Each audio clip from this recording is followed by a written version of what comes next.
안녕하세요. 유니브 클래스 윤여정입니다. 제가 유니브 클래스에 와서 가장 많이 한 얘기 중에 하나가 아마 생기부 관련 얘기일 거예요. 그리고 다양한 실제 생기부를 보면서 이건 너무 뻔한 생기부야. 너 학종은 좀 힘들 것 같아. 교과 써야 할 것 같아. 뭐 이런 것들도 좀 많이 얘기를 했었던 것 같습니다. 자, 근데 우리가 보통 생기부 얘기를 하면 이거는 뻔한 생기부야 라는 예시를 들고 그다음에 그거를 내 생기부하고 비교를 해보면 내 생기부가 딱 이거구나. 그러면 나는 학종이 안 되는 거구나 라고 지레 포기하는 경우가 너무 많으세요. 자, 그래서 오늘은 뻔한 생기부지만 지금부터라도 이렇게 보완을 하면 좋겠다라는 자신감을 주는 뻔한 생기부 시리즈를 한번 얘기를 해보려고 합니다.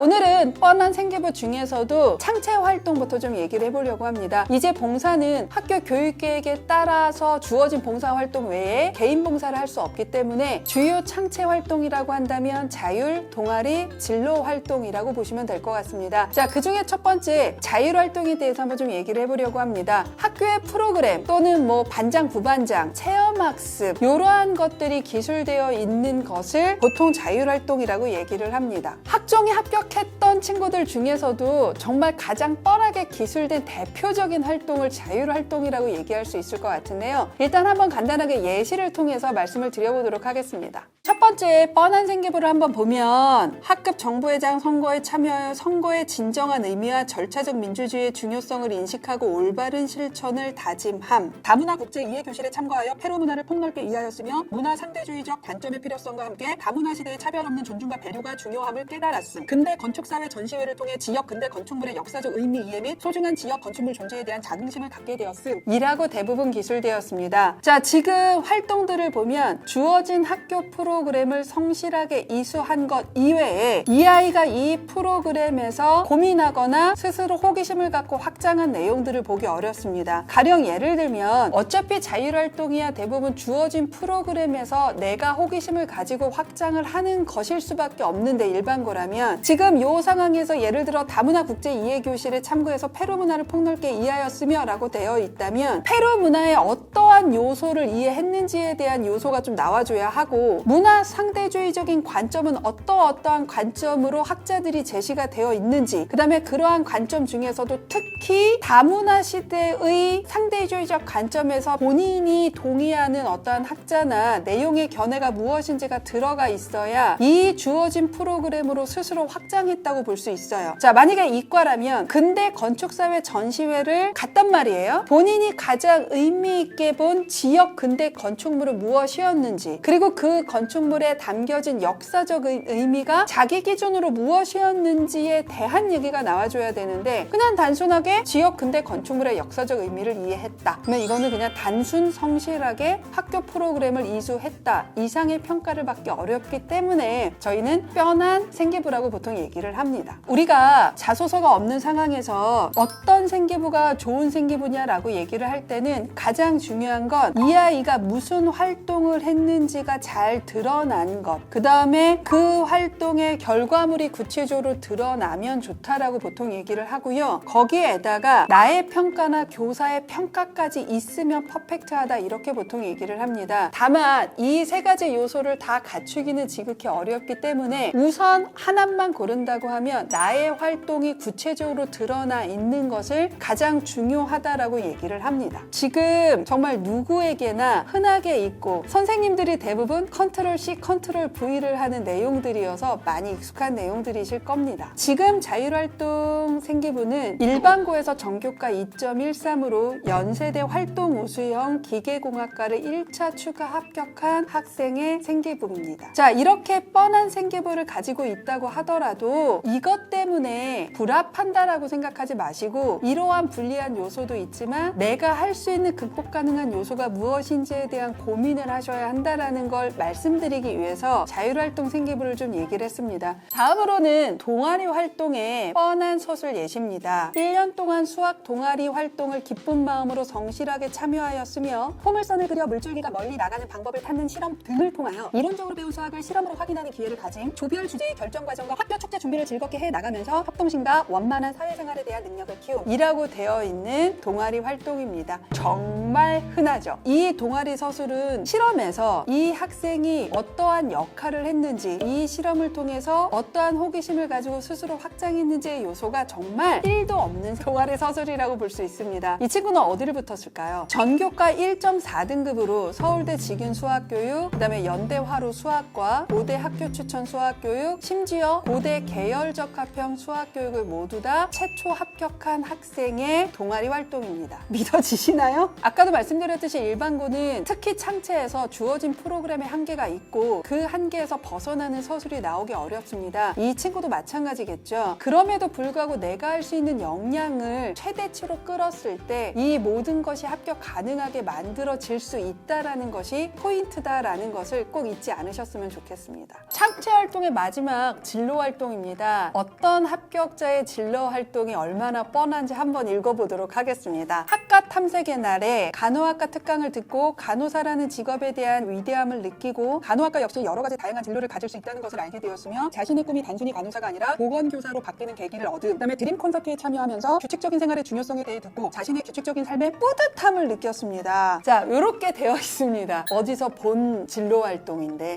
이거 내 거 누가 훔쳐간 거 아님? 이렇게 생각하실 수 있을 만큼 정말로 뻔한 생계부다라는 부분을 다시 한번 좀 말씀을 드리겠습니다. 아마 이 생계부를 쭉 부모님들이나 친구들도 읽어보시고 이러면 학종은 합격하기 어려울 거야 라고 생각하셨을 텐데 우리 이제 어느 정도 알겠지만 이 생기부도 합격한 친구의 뻔한 생기부 요소라는 거죠. 자, 4차 산업 미래 직업 체험에서 3D 프린팅 수업을 선택하여 듣고 보건의료 분야에서 3D 프린팅을 활용하여 학생들이 신체 일부를 모형으로 만들기도 한다는 사실을 알게 되었으며 3D 프린팅이 보건의료 분야에서 얼마나 활용될 수 있을지, 쓰임의 한계점은 어디에 있는지에 대한 호기심을 가졌다라고 되어 있는데 이걸 갖고 정말로 입사관이 얘가 호기심을 가졌다라고 진짜로 해석하진 않는다는 거죠. 호기심을 가졌다라는 말보다는 그 활용 분야를 구체적으로 서술을 해주거나 그 쓰임의 한계점이 어느 점, 어떤 점에 한계점이 있는지가 서술이 되면 이 친구가 주어진 프로그램에서 그친 것이 아니라 이것을 자기의 진로와 확장해서 조금 더 구체적으로 활동을 하고 탐구를 했구나를 읽어내는 거지, 여기에 호기심을 가졌다고 해서 정말로 이 친구가 호기심이 있는 친구라고 읽어내는 입사관들은 존재하지 않는다는 사실입니다. 이 친구는 어디를 붙었을까요? 전교과 1.9로 중대 다빈치 전형 간호학과를 1차 추가 합격한 친구의 뻔한 요소에 대한 설명입니다. 진로 활동도 합격생이라고 해서 모두 다 모든 활동에서 본인이 스스로 호기심을 가지고 확장했느냐라고 본다면 그렇지 않다라는 얘기죠. 그래서 오늘의 진로 활동도 이전의 자율이나 동아리와 마찬가지로 어떤 요소로서는 분명히 뻔하게만 쓰고 끝난 활동들이 있다라는 것을 다시 한번 보여드리기 위해서 뻔한 생기부 예시를 한번 말씀을 드려봤습니다. 자, 오늘 제가 보여드린 다양한 창체 활동의 예시들은 모두 다 일반고라고 하는 프로그램의 한계, 그 다음에 그 한계를 극복하지 못하고 어떤 부분에서는 그냥 뻔하게 한 학년을 마무리한 사례들에 대한 얘기를 종합적으로 다뤄봤습니다. 이 영상을 보시면서 부모님들이나 친구들은 무슨 생각을 할까요? 학종은 안 돼라는 거 아닌 건 이미 아실 거고요. 학생부 종합전형은 무조건 특목 자사를 선호하지도 않고 일반고 친구들이 매우 버레이어티하게 모든 요소를 다 갖추고 있는 아이들만 합격하는 것도 아니라는 것을 좀 아셔야 합니다. 이 학생이 주어진 교육적 환경, 사회적 환경의 한계점은 입사관들도 모두 다 알고 있고요. 그러한 주어진 한계에서 어떻게 내가 극복하려고 노력을 했는가, 그 극복하는 노력의 과정이 다른 요소에서 보여진다면 정말로 숨은 진주를 찾은 것처럼 합격하는 사례들은 정말 많이 있습니다. 그러니 예비 고3이어도 아직 2월달까지 생기부는 내가 노력하면 바꿀 수 있는 여지는 있기 때문에 포기하지 마시고 내가 할 수 있는 역량이 어디에 있는지 조금 더 고민해 보시고 거기에 강점을 찾아달라라는 좀 간절한 마음으로 합격생들의 생기부도 뻔해 라는 얘기를 한번 해봤습니다. 자, 근데 여기서 높아심이 한번 얘기를 하자면 이러한 뻔한 요소가 존재한다라는 거지 생기부가 처음부터 끝까지 다 이렇지는 않다라는 거죠. 일반고는 어쩔 수 없이 채특의 어떤 과목이나 창체의 어떤 영역에서 1년 또는 2년이 매우 뻔할 수도 있다. 그렇다고 해서 무조건 불합하는 것은 아니니까 내가 어찌할 수 없는 것들 때문에 낙담하지 마시고 내가 할 수 있는 영역에 집중을 하셔도 충분히 원하는 대학에 학종을 쓸 수 있다라는 얘기를 드리고 싶어서 뻔한 생기부에 대한 얘기를 한번 해봤습니다.